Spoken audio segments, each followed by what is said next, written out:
बहुत बहुत धन्यवाद आदरणीय सभापति जी।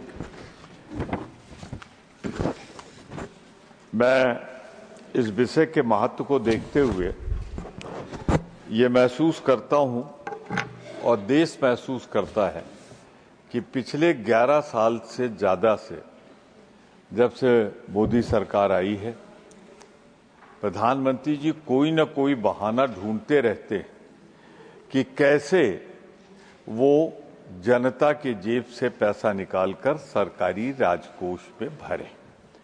ये उसी दिशा में उठाया गया एक कदम।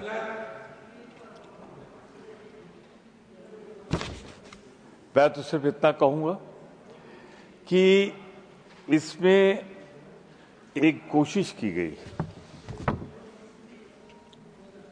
बाहर से देखने में लगे कि जैसे तंबाकू का सेवन कम हो या सिगरेट कम हो, पर इरादा है कि स्टेट को जो एक संघीय ढांचा है उसमें न जाकर प्रदेशों को न मिले, सीधे देश में आए, और इसीलिए ये अमेंडमेंट लाया गया है।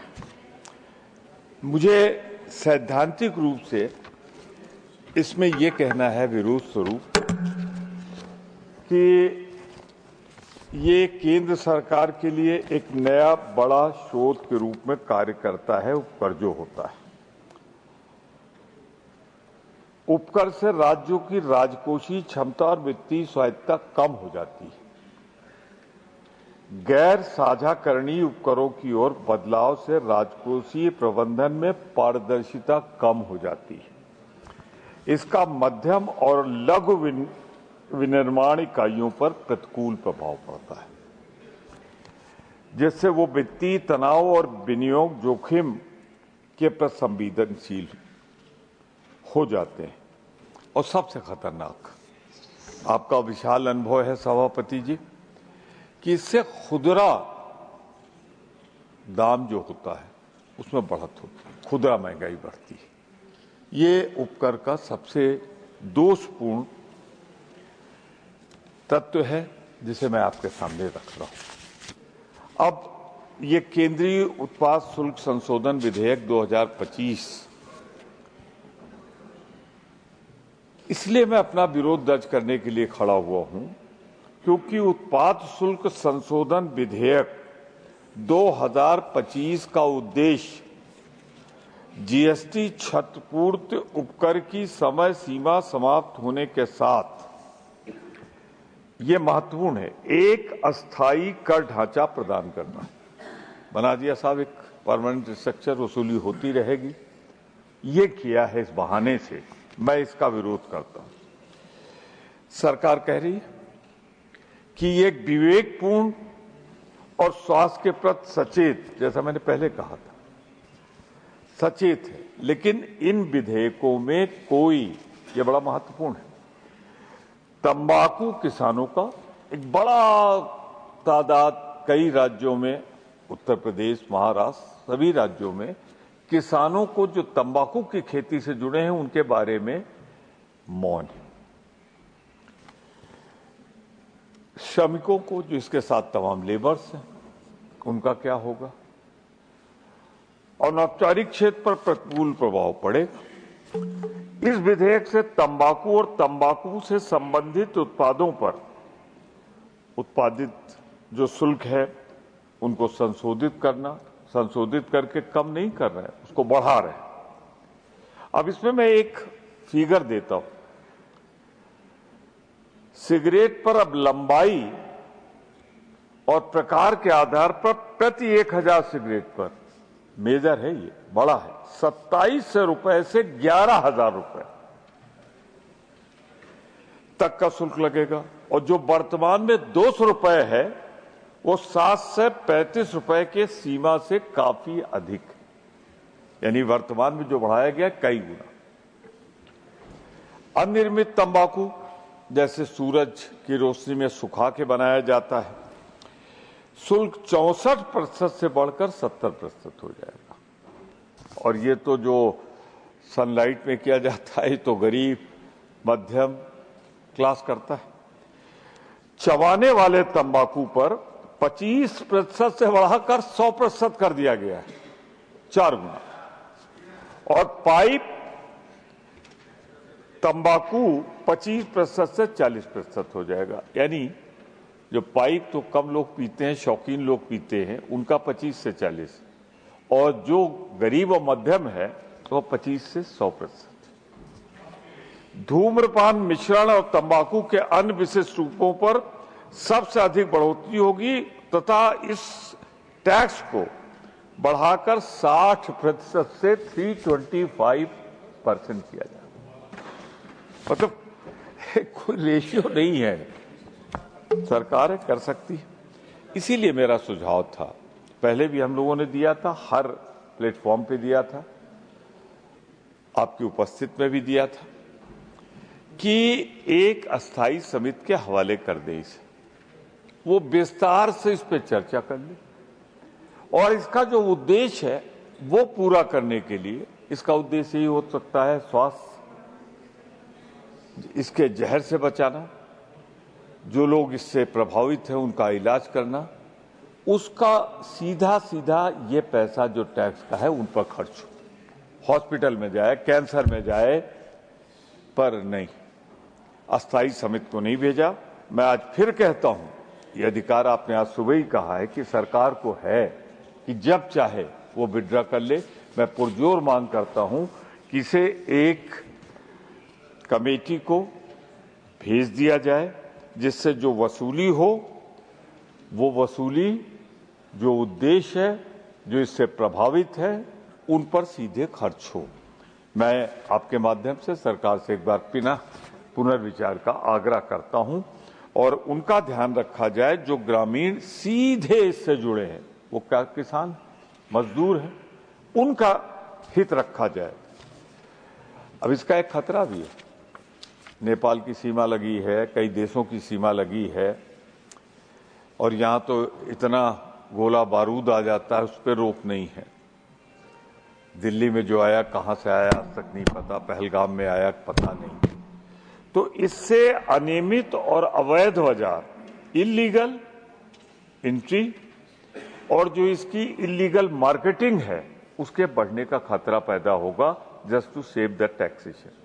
तो इंडियन इकोनॉमी पे इसका बहुत अच्छा प्रभाव नहीं पड़ने जा रहा है, इससे बढ़ सकता है। और छोटे निर्माता जो हैं, अनौपचारिक तंबाकू क्षेत्र के कर्मचारी जैसे बीड़ी बनाने वाले भी संबंधित कर भार से असमान रूप से प्रभावित होंगे। इस विधेयक में तंबाकू उत्पाद बढ़ाने की बात तो है, लेकिन तंबाकू से होने वाले स्वास्थ्य नुकसान पर कोई ध्यान नहीं दिया गया है। हो सकता है आपके मन में हो, पर इन राइटिंग नहीं। इस एक्ट में कहीं स्पष्टीकरण नहीं कि पैसा कहां जाएगा, किस चीज में खर्च होगा। मेरी पुरजोर अपील है आपके माध्यम से कि इसका जो पैसा आप कलेक्ट करें वो जाना चाहिए जो इससे प्रभावित है। ये सिर्फ पैसा कमाकर अपने टैक्स में मत डालिए, क्योंकि इस टैक्स की सबसे बड़ी खूबी है कि अगर आप साल में नहीं खर्च कर पाएंगे तो अगले साल कैरी ऑन हो जाएगा।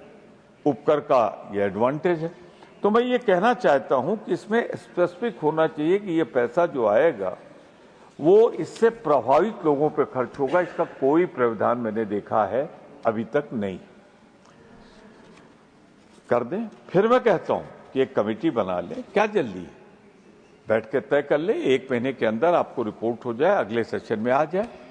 तो ये इसका जो उद्देश्य दिखाने के लिए लेबलिंग है, उस लेबलिंग का उद्देश्य पूरा हो जाए, वरना तो फिर आप ये कैसे आम आदमी की जेब से, गरीब आदमी की जेब से निकालकर पैसा इकट्ठा किया जाए, उसी दिशा में बढ़ा हुआ एक आपका और कदम है। अब तंबाकू, सिगरेट, गुटखा, पान मसाला, ये कौन लोग हैं?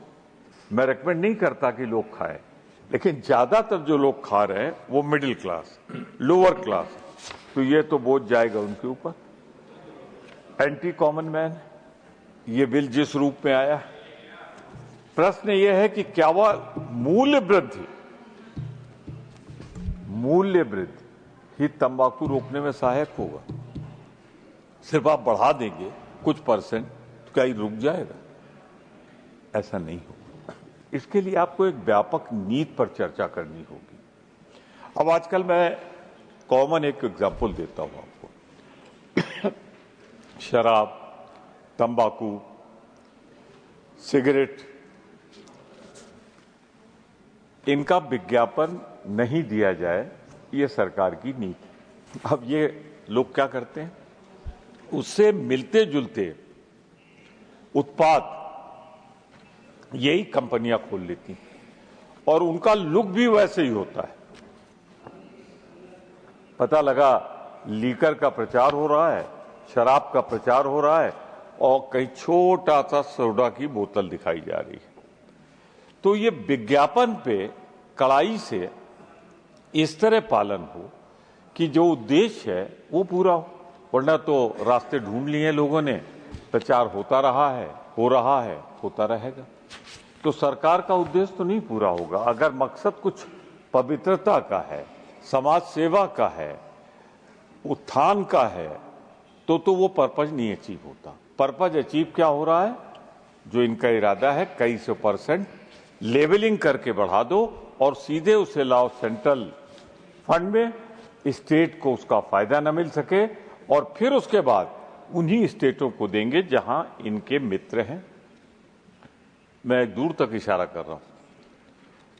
जब स्मगलिंग होगी तो कुछ एयरपोर्ट जो बदनाम शुदा है, कुछ बंदरगाह जो बदनाम शुदा है, जहां बड़ी बड़ी रिकवरी हुई है, जहां चेकिंग नहीं हो रही आजकल, वो रास्ते अपनाए जाएंगे लंबी सिगरेटों के लिए, तंबाकू के लिए, इन सब चीजों के लिए। तो मेरा बहुत साफ कहना है कि इसमें एक समग्र स्वास्थ्य सार्वजनिक नीति बनाने की, और नीति सिर्फ सरकार बैठ के ना बनाए। हम कहेंगे, हमारी बातें कितनी गंभीर है सरकार इसी से अंदाजा लगा लें कि कैबिनेट मिनिस्टर निर्मला सीतारमण जी खुद नहीं उपस्थित हैं। हमारे दोस्त, हमारे भाई, हमारे बड़े पुराने साथी उत्तर प्रदेश के भेज दिया है इनको पूरा अधिकार है रखने का। लेकिन क्या मैं सुझाव दे रहा हूं जो, क्या उस पर उतनी ही गंभीरता से विचार होगा जितना निर्मला जी के रहने पर होता? ये चाहेंगे, मेरी बात ये मान जाएंगे। आप नोट कर रहे हैं ना, पर आई एम श्योर कि वो नोट पढ़ा नहीं जाएगा। फिर भी मेरा काम कहना है, करना सरकार को है। मैं आपसे अनुरोध कर सकता हूं, तो ये जब तय कर लिया है इन्होंने तो कर लिया सर। और राज्यसभा को तो ऐसे भी वित्तीय मामले में सीमित अधिकार है हमारे। एक खतरनाक बात है, मैं चाहता था इसका समावेश हो जाए इसमें। WHO की जो रिपोर्ट है, उस रिपोर्ट के अनुसार 1,35 मिलियन यानी 13.5 लाख लोग, यानी प्रतिदिन लगभग 37,000 लोग की मौत या प्रभावित हो रहे हैं। तो ये एक अच्छा प्रयास होता अगर हम मिलजुल के कर लेते, बैठ के कोई ऐसी नीति बना लेते कि इस कलंक से मुक्ति मिल जाती। पर नहीं, पैसा इकट्ठा करना है और कोई उद्देश्य नहीं। ये फेल्योर है। मैं तो गुजरात के तत्कालीन मुख्यमंत्री जी से अपने को संबद्ध करता हूं, नरेंद्र मोदी जी से। उन्होंने GST को इस रूप में लाने का विरोध किया था। मेरे ख्याल से मेरे दोस्त जयराम रमेश जी बैठे हैं, उन्होंने बहुत प्रयास किया था। एक राष्ट्र एक कर का जो स्वरूप का विरोध मोदी जी ने किया था गुजरात के मुख्यमंत्री के रूप में, आज प्रधानमंत्री के रूप में दोहन का, वसूली का, खजाना भरने का सबसे बड़े स्रोत के रूप में वही सरकार प्रधानमंत्री के रूप में वो इसका इस्तेमाल कर रहे हैं।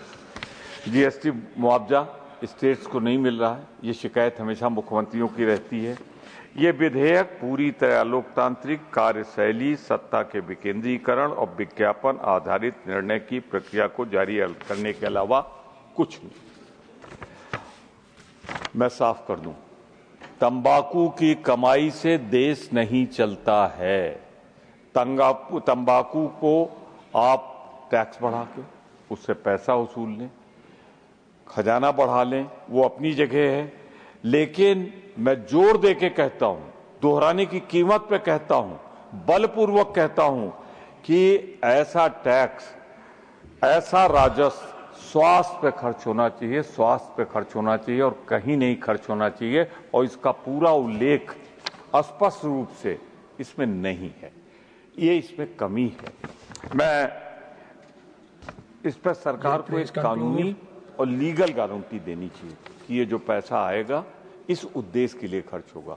वो नहीं कर रही है सरकार। तो मैं आखिरी उम्मीद की किरण मैं आपसे कहना चाहता हूं, इस सरकार को निर्देशित करें कि जो ये टैक्स वसूली होगी वो उन विकृतियों को प्लीज कंक्लूड। आपके आदेश का पूर्णता पालन कर रहा हूं, मैं कंक्लूड कर रहा हूं, लेकिन एक बात तो मेरी मान जाइए, मैंने आपकी ये मान ली, आप मेरी मान जाइए। इनसे कह दीजिए कि इसे सिर्फ हेल्थ सेक्टर में खर्च करें। धन्यवाद।